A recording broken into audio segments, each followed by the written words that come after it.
Sitaram, once again we welcome you to SWA DHARMA, our weekly program carried exclusively on Sankhya TV, a program where we share information making use of acknowledged reference texts in Sanatana Dharma. So we are continuing our programs on Samskaaras, the postnatal Samskaaras. We are on Samskar number 9, which is Chura Karam Sanskar. We will also be dealing with the 10th Samskar, Upnayan Samskar, and we will leave a bit towards the end of the program, a bit of time to further clarify the Diwali date for 2018 being Wednesday, November 7th. So we move into Chura Karam Samskar, which is the first cutting of the hair for both boys and girls. As we had established in an earlier program, the cropping of the hair, the cutting of nails deals a lot with the body's energy reserve. So one has got to be particularly careful at the first attempt to cut the hair. It is done between ages 2 and 3 years of age, provided of course the mother is not pregnant. That too is related to, if she is pregnant, the fetus within her. Where you would have shared feeding of energy, and we don't, that is not desired. So that's why it's mentioned once the mother is not pregnant. The date or the timing of the first cropping of the hair, Chura Karam Samskar, it is not dependent on whether the child is speaking or the child has not yet begun to speak. It has to do with the age of the child, speaking or not speaking. And it is performed, very important, it is performed in Uttarayan, which is the northerly course of the sun when it heads to the Tropic of Cancer.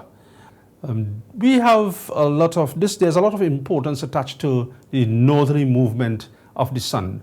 Samskaras, for one, that's the preferred time. If you refer to the Mahabharata, the grandsire, Bhishma, when he was struck down, when the sun was not yet in its northerly course, requested, and by his Bal Brahmacharya Bal, by the strength of his vow of celibacy, he was able to hold that breath, hold his life force, till when the sun turned in its northerly course, being the propitious time for him to depart from this world. So Uttarayan has a lot of importance in most, if not all, in fact in all the samskaras in Sanatana Dharma, and not only samskaras, in many of the undertakings other than samskaras. So when does the actual cutting of the hair take place? We will not burden the viewer with all the finer details, but there are some facts that we need to take cognizance of, things that are within our easy understanding, and it is good to keep them in mind, if not for our own purposes, but we might be able to render a helping hand, a helping guiding thought to someone who might be in the process of undertaking Chura Karam Samskaras. So for one, it's on the bright half of the moon. The first cropping of the hair is done on the bright half, not later than 13th phase of the moon. The preferred days are Mondays, Wednesdays, Thursdays, and Fridays. Notice weekends might be convenient, as so many things, including Vivaha Sanskar, wedding ceremony. Sunday might be convenient socially, but it is not one of the recommended days for wedding ceremonies. And very interesting, it is never done in the month of birth as far as the month of the Hindu calendar. For instance, the English calendar might constitute in the Hindi calendar a bit of Vaishak and a bit of Jeshth month. So when we say the month of birth, the child may be born on the 26th of May, for instance. But in the Hindu calendar, it may well be in the month of Jeshth. So if we are going to crop the hair of that child, having reached the age between 2 and 3, and we ought not to look at the month of Jeshth in the example referred here to, because that's the birth month of the child. So continuing on the actual cutting of the hair, traditionally the first cutting of the hair is done by the Pua, or the father's elder sister. Sometimes that might not be possible, not only for filial relations purposes or reasons, but maybe there is not a considered person of esteem occupying that portfolio or post within the family. But it's a preferred person to do it. So she makes the first clipping, and then the child might be taken to a hairdresser, barber, as the case might be brought in, where the process is continued for cutting the hair. What is done with that hair, the first cutting of the hair? It is recommended that it be buried, preferably on the banks of a river or in the vicinity of the location of a gaishala or a cowshed. In that vicinity, it may be buried. So the tonsure ceremony continues, and we reference here too that not only the birth month of the child should be avoided, but also if it's the eldest child in the family, boy or girl in that family of siblings, the month of Jeshta is not recommended, should be avoided for the cutting of the hair, the first cutting of the hair, Chura Kram Samskara.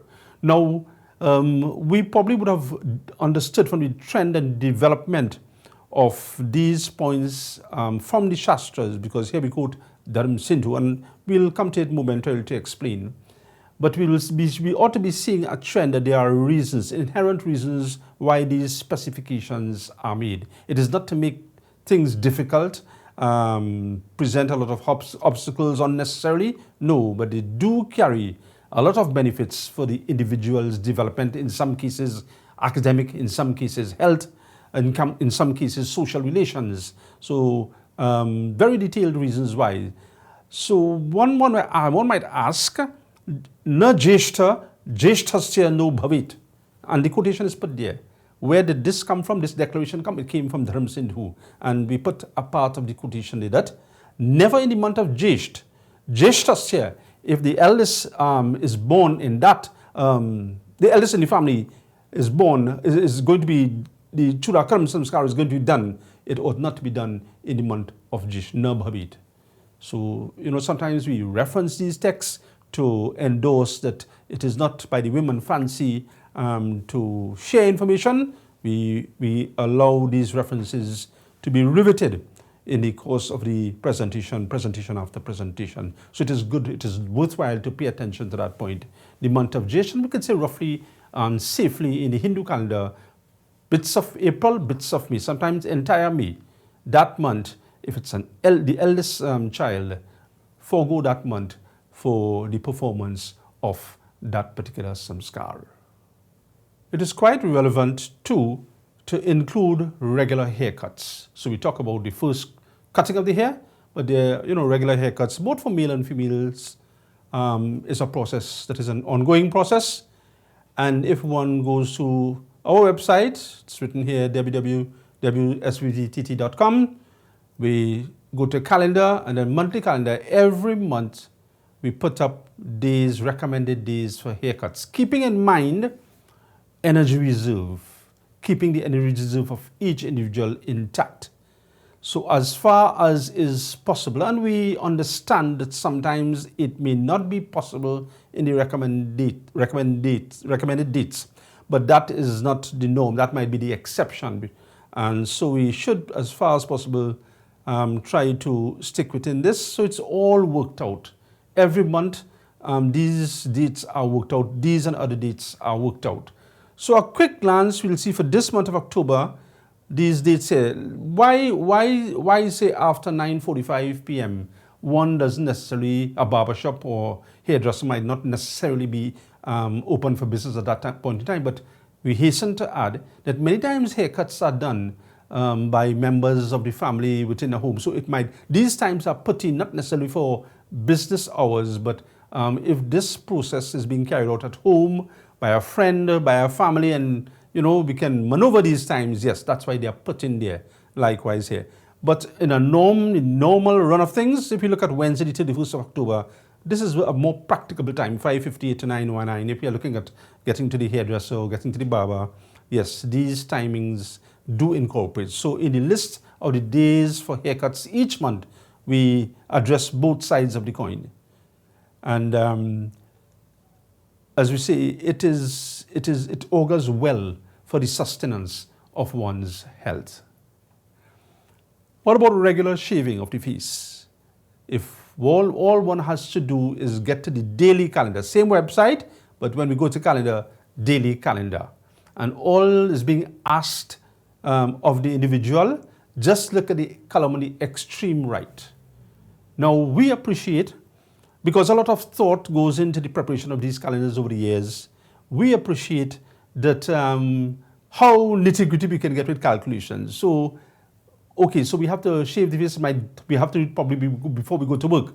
So here it is. On Monday, 8th October, we see avoid entire day. So does it mean I must not go clean shaven to work? No, it doesn't mean that. All one has to pay attention to for daily things like daily shaving and so forth, just go to the time to especially avoid. Most times it's Rahu Kal. That's all the time we are asking you to avoid shaving before one goes to work or goes wherever. We don't expect one to avoid the entire day. So just look at the timing on the extreme right column. When we Google it up, the times to avoid, just look for especially, and just stay out of that for regular shaving of the face. Because again, it might be a minute amount, but it also addresses the energy reserve of the body. The calendar, when one uses it, as many are using it, it's an easy workover. It's an easy workover. You don't have to work out anything. It's worked out there for you. And it's simplified in just 3 columns. And they are labeled. You just have to go to that one. So just a quick reminder, for shaving the face, just go to the extreme right. Look for the time to especially avoid. And then whatever maneuvers we have to do, we go ahead as far as shaving is concerned. So now we move to Samskara number 10, Upnayan Samskar, which we know locally as the Janev Sanskar, the investiture of the sacred thread. And basically, the Janev signifies practitioners and instructors of duties of Varnas. So one who wears a Janev, be it a Brahmin, a Kshatri, or a Vaishya, it is indicative that these people are versed in the practices of their various Varnas, and apart from being versed in it, they are actual practitioners of it. They don't only talk the talk, they walk the walk. And that is very important for teaching processes, because if one gives the highest of philosophies and is not an exemplar, then how much impact are we going to have in the prospective followers? Little or none. So it's very important, as we say, to be practitioners and instructors if we are going to don that Janev. There's a difference in the colors. And again, we quote the Shastras, Dharma Sindhu actually, that for a Brahmin, the color of the Janev must be orange. For a Kshatriya, yellow. For a Vaishya, white. These are the colors. Now, just a quick word back on what duties of Varnas we are speaking about here. In the case of the Brahmins, there are 6 principal duties. Ved Parna or Parhana. Study at the feet of a guru, and then having got the tacit approval of the guru, one moves out into the world to preach to his fellow man, to those who are distressed, to those who need spiritual and other upliftment. That's 2 of the duties. Dan, Dena or Lena, not only receive gifts of charity, but also don on to worthy causes.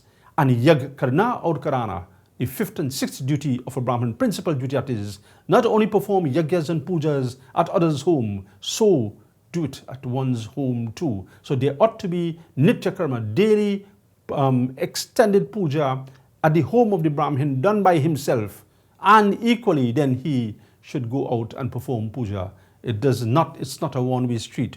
The Kshatriyas, just to summarize, the principal duties of the Kshatriyas, that any travesty of justice, the Kshatriya has to stand.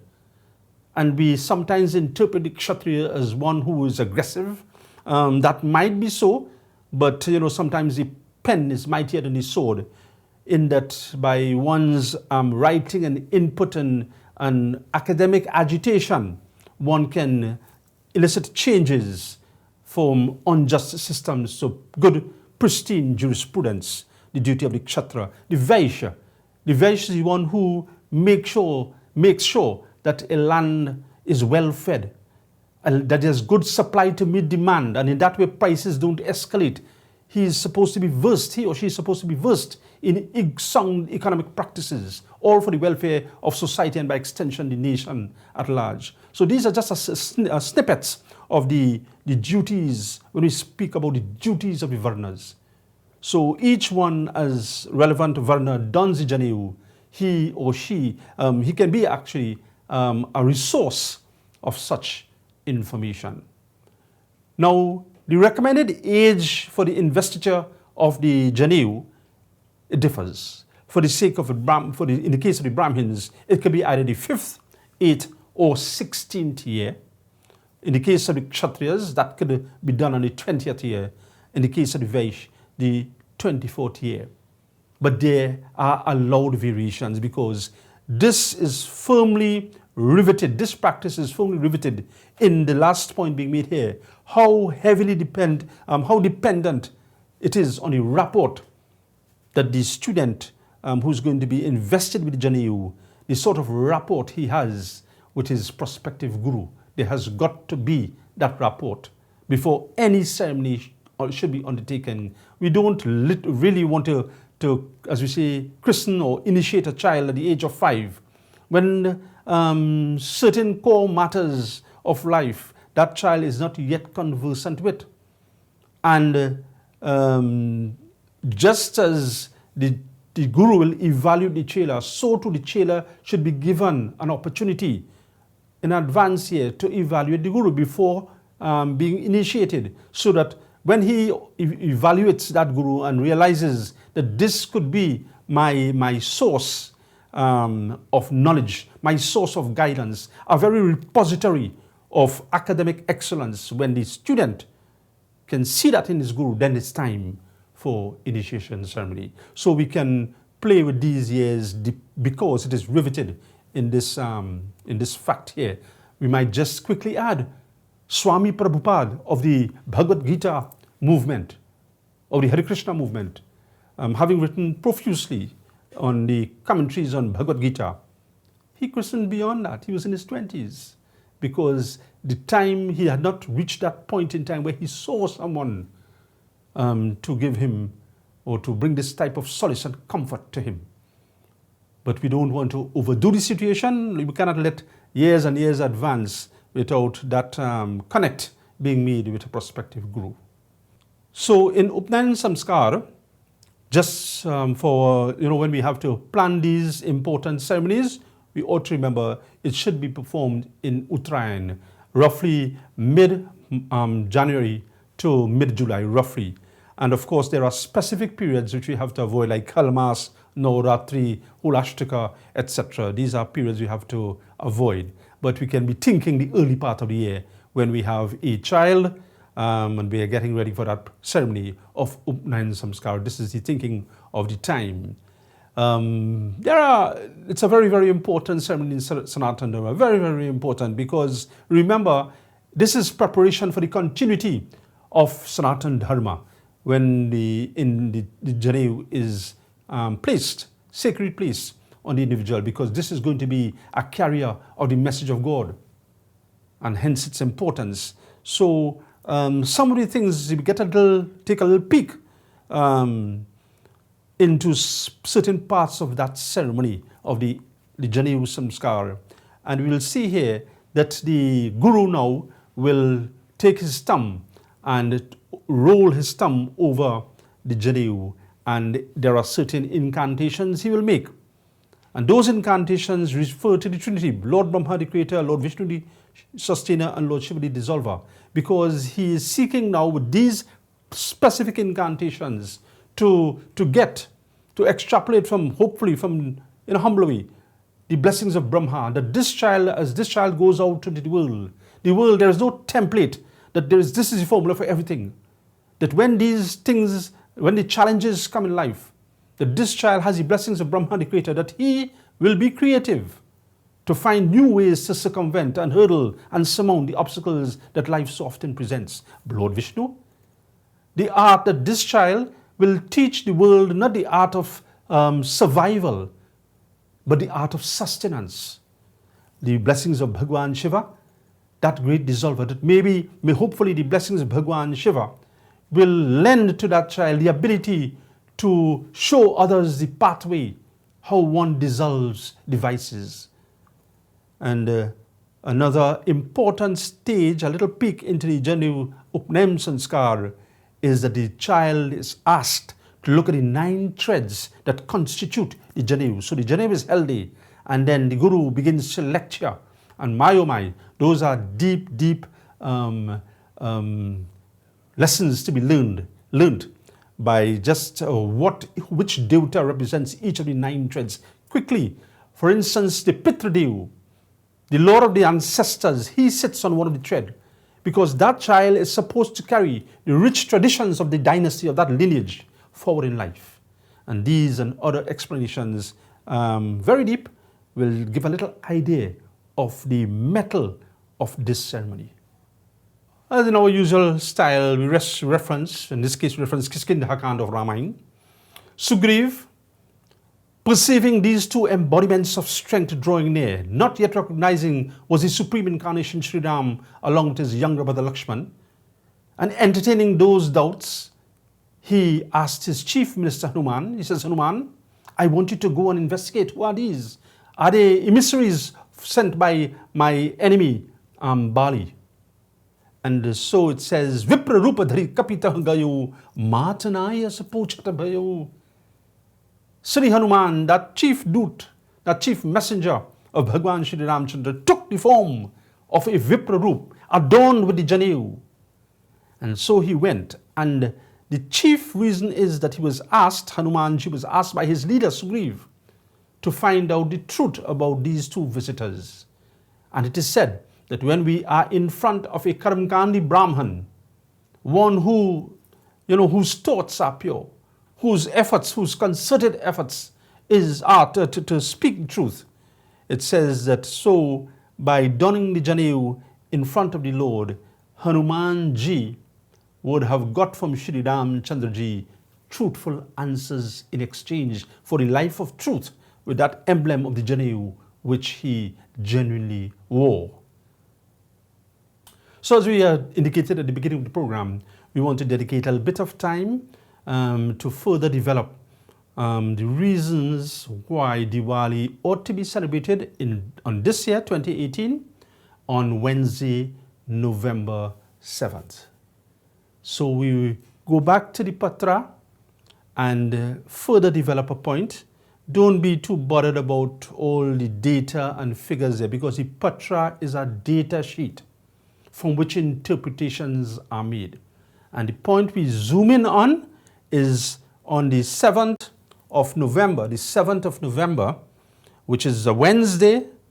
The length of the Tithi, the length of the new moon, Amavasya, is given here, it's worked out, and this time given here is always, all these times are always from sunrise of the day.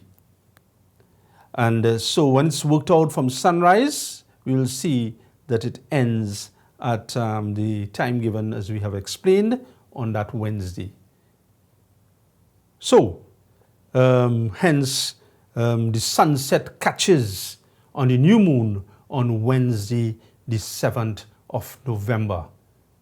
Be reminded that the time of the Tithi is always taken from sunrise, so that there will be less ambiguity and less confusion. Let's look at this upcoming slide here.